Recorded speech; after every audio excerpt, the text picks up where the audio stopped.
Održivo upravljanje otpadom u Užicu i Tuzli cilj je projekta čiju realizaciju kofinansira Evropska unija kroz program prekogranične saradnje Srbije, Bosna i Hercegovina 2014. do 2020. a u okviru instrumenta predpristupne pomoći, pri čemu je ugovorno telo Sektor za ugovaranje i finansiranje programa iz sredstava Evropske unije, Ministarstvo finansija Republike Srbije.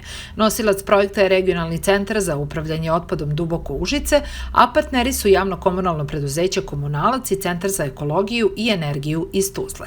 Prvi projekat bio je uspostavljanje sistema primarne selekcije u školama, a drugi uspostavljanje održivog sistema prikupljanja otpada u prigradskim naseljima. Oba projekta su zaživala i dala rezultate u Užicu.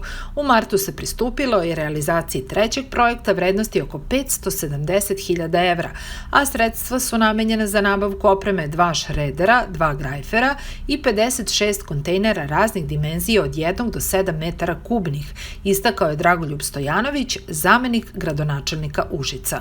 Kako će zapravo nama ovaj projekat omogućiti da se rešimo više decenijskog problema kabastog otpada? Pa kao što sam i rekao, imat ćemo mesta gde ćemo moći, odnosno gde će građani moći da odlažu kabasti otpad, a ono što je još značajnije, nabavkom takozvanog šredera, te mašine koje će moći da samelje otpad, javno-komunalno preduzeće Duboko moći će da samelje otpad i da ga nakon toga tretira na odgovarajući način.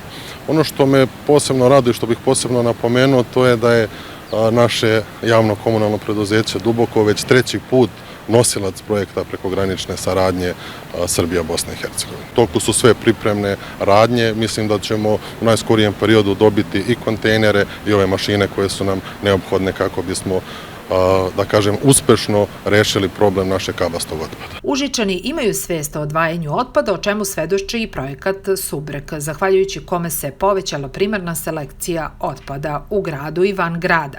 Sa ovim novim kontejnerima i sa novom mogućnošću rešavanja problema kabastog otpada, građani samo treba da prate uputstva i da odlažu otpad na mestima koje su predviđena za to, ili jednostavno da dovezu otpad na deponiju Duboko.